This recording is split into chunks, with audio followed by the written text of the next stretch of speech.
નમસ્કાર ઉમેદવાર મિત્રો, સ્વાગત છે નવા વિડીયોથી। તો 1852નું મેરિટ છે કેવી રીતે ગણાશે, નવી પદ્ધતિ કે પછી જૂની પદ્ધતિ? મિત્રો, વિદ્યા સહાયક ભરતીનું સરકારનું હવે અગાઉનું આયોજન શું છે એના ઉપર ડિસ્કસ કરવાના છે, તો અંત સુધી માહિતી જરૂરથી મેળવજો। મહત્વની અપડેટ છે આપણને મળી રહી છે।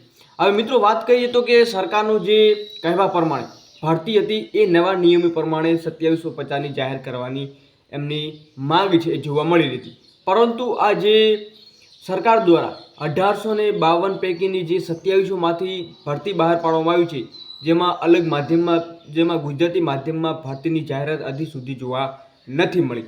હવે મિત્રો વાત કરીએ તો કે નવા નિયમો હજુ સુધી બહાર પાડવામાં આવ્યા નથી અને એ ભરતીની જાહેરાત કરી દેવામાં આવી છે। તો ઓફિશિયલી તે જૂના નિયમો પ્રમાણે જ અહીંયા જોવા મળશે, કેમ કે નવા નિયમો જાહેર કર્યા પછી જ ટેટ 1-2માં ભરતી આવવાની હતી। તો મિત્રો, સરકારની જે આ ઉતાવળ એટલે કે સરકારનું જે માંગ સાથે ઉમેદવારો જઈ રહ્યા હતા, જેના કારણેથી સરકારે નિર્ણય લીધો છે 1852 પૈકીની જે અલગ માધ્યમમાં જેમાં ગુજરાતી માધ્યમનો સમાવેશ નથી કરવામાં આવ્યો, તો તેને ધ્યાનમાં લઈ મિત્રો માર્ક્સના આધારે અહીંયા ભરતીનું આયોજન કરવામાં આવશે કે પછી જે જૂની પદ્ધતિ છે જેમાં ડિગ્રીના માર્ક્સ પણ એમાં મૂકવામાં આવે છે અને તેમના માર્ક્સ બીજા મળ્યા છે એ પણ મૂકવામાં આવે છે।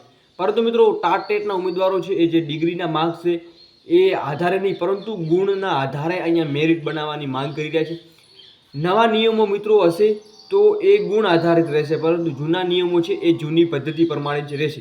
બાકી મિત્રો, ઓફિશિયલ કોઈ થોડી અપડેટ મળે તો જણાવવા। ત્યાં સુધી જય હિન્દ, જય સંવિધાન।